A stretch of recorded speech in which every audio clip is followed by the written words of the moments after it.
Hello student, कैसे हैं? मुझे विश्वास है कि आपकी तैयारी यूपीएससी पेट की बहुत अच्छे से हो रही होगी। और आज हम मगध साम्राज्य के विस्तार और उनके शासकों के बारे में पढ़ेंगे।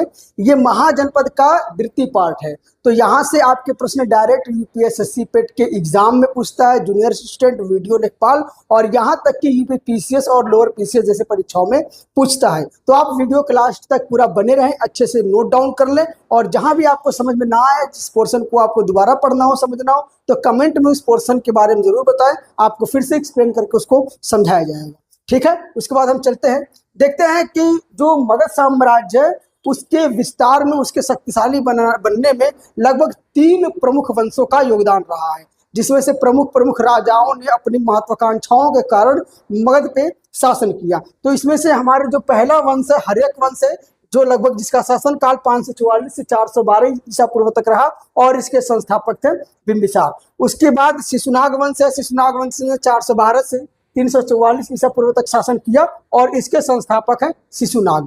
उसके बाद नंद वंश है, नंद वंश ने 344 से 322 ईसा पूर्व तक शासन किया और इनके संस्थापक है महापद्म नंद। तो यहाँ से डायरेक्ट प्रश्न आपके अक्सर यूपीएससी पेट और अन्य एग्जाम में पूछ लेते हैं कि एक तरफ आपके राजवंशों के नाम दे देगा, दूसरे तरफ उस वंश के संस्थापक का नाम पूछ लेता है। तो ये आप डायग्राम अपने नोट डाउन कर सकते हैं कि यही से डायरेक्ट प्रश्न आपसे पूछता है। उसके बाद हम विस्तार से समझने के लिए देखेंगे कि हर्यक वंश के संस्थापक बिंबिसार। तो देखिए, हर्यक वंश के जो संस्थापक है वो है बिंबिसार और इन्होंने लगभग 544 से 492 ईसा पूर्व तक शासन किया।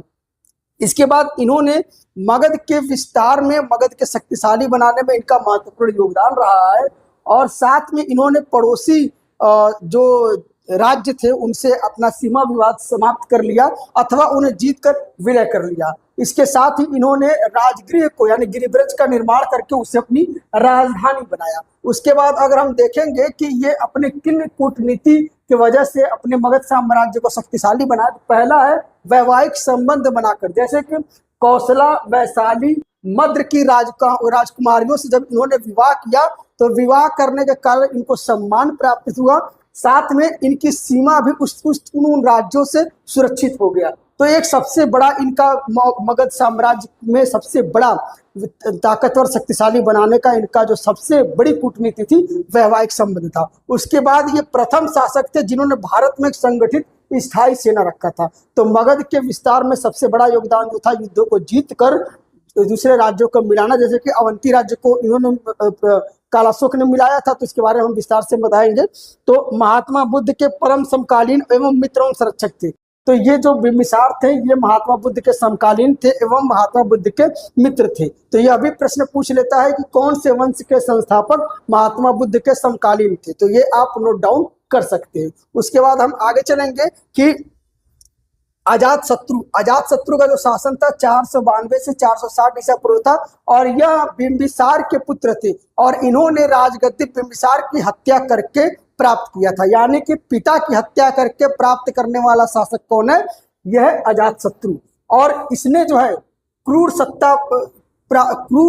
शासन किया इसने, और इसको पितृहंता और कुणिक भी कहा जाता है। और इसने वज्जी संघ पर विजय किया। शक्तिशाली वैशाली वज्जी संघ को दीर्घकालिक युद्ध के बाद पराजित किया।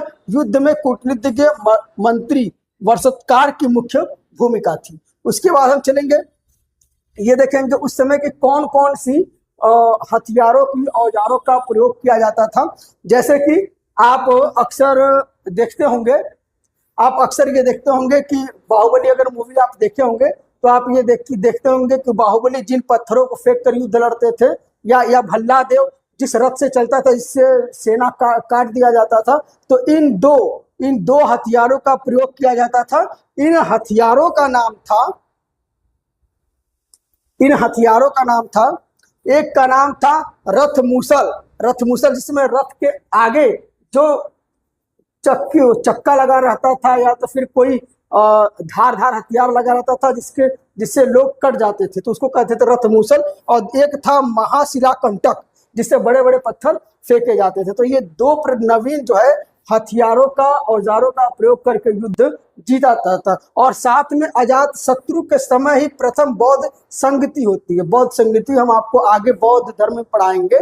बौद्ध संगति का मतलब ये होता है कि बौद्धिस्टों के द्वारा या फिर बौद्ध धर्म के अनुयायियों के द्वारा एक प्रकार का सेमिनार जिसमें उपदेशों का, बौद्ध दर्शन का विस्तार करना, एक यही उसका उद्देश्य होता था। तो बौद्ध संगति उस समय किसके शासनकाल में हुआ था?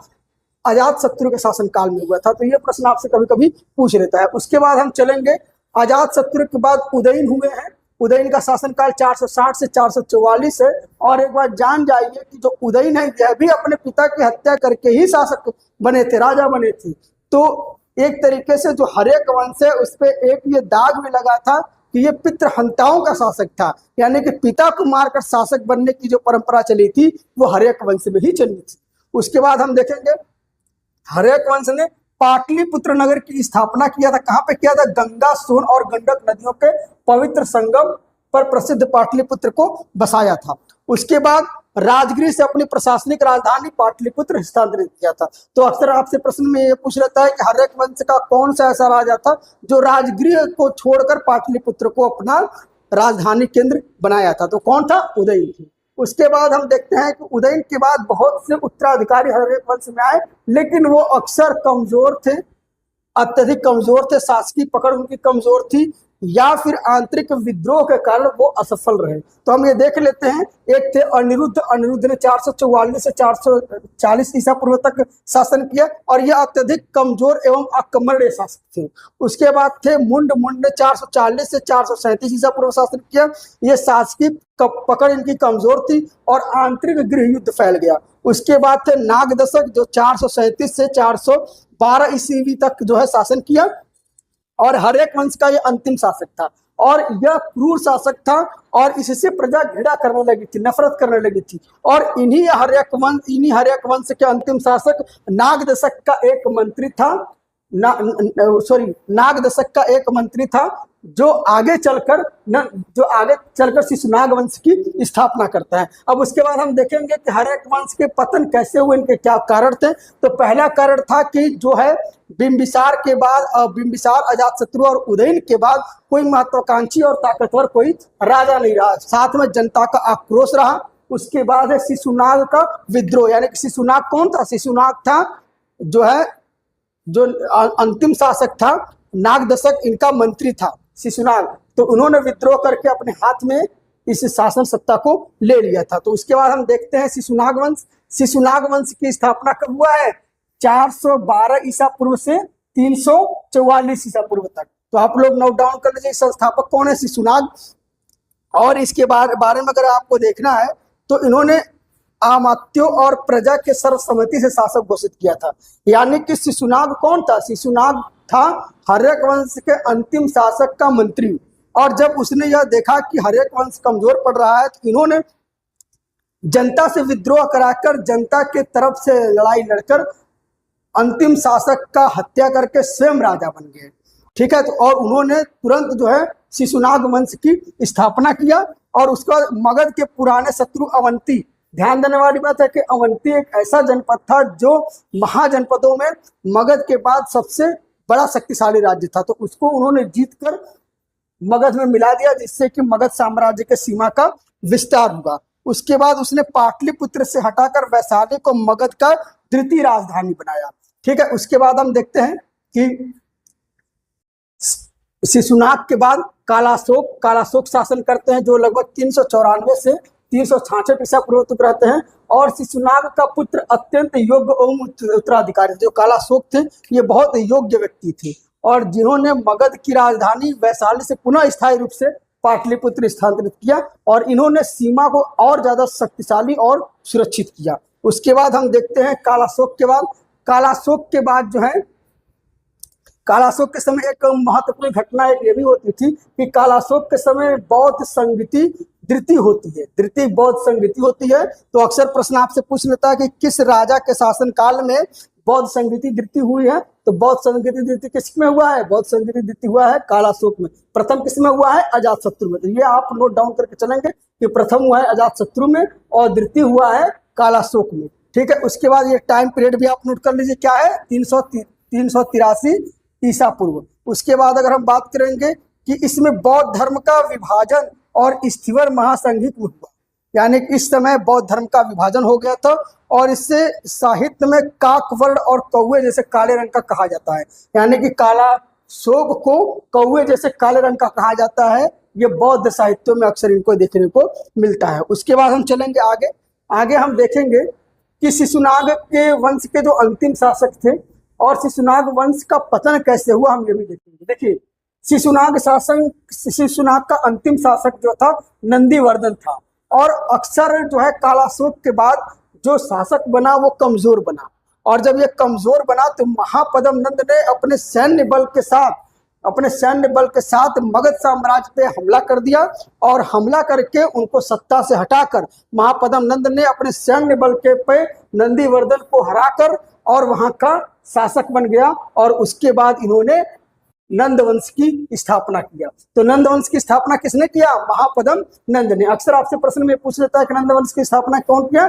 महापद्म नंद ने की। और उसके बाद इनका जो शासन रहा 344 से 324 ईसा पूर्व में रहा और इन्होंने महापद्म नंद शिशुनाग वंश के अंतिम शासक को हटाकर नया राजा बनाया और इन्होंने मगध साम्राज्य का विस्तार किया और इन्होंने क्षत्रियों का संपूर्ण नाश किया। उस समय जाति हत्याएं होती थी, धार्मिक हत्याएं होती थी, वर्ण हत्याएं होती थी, तो इन्होंने क्षत्रियों का संहार किया और इसीलिए इन्हें द्वितीय परशुराम भी कहा जाता है। किसको कहा जाता है? कहा जाता है नंद वंश के संस्थापक महापद्म नंद को क्या कहा जाता है? सर्व छत्रांक और भार्गव, यानी कि दूसरा परशुराम। उसके बाद अगर हम देखते हैं कि धनानंद अंतिम शासक व नंद वंश का पतन कैसे हुआ। देखिए क्या होता है कि चाणक्य के बारे में आप सुने होंगे। चाणक्य एक बार वहां पे उनके दरबार में जाते हैं और चाणक्य को अपमानित किया जाता है। जब चाणक्य को अपमानित किया जाता है तो चाणक्य कहते हैं कि मेरे द्वारा बनाए गए शिष्य ही तुम्हारी सत्ता को ललकारेगा और तुमको सत्ता से हटाएगा।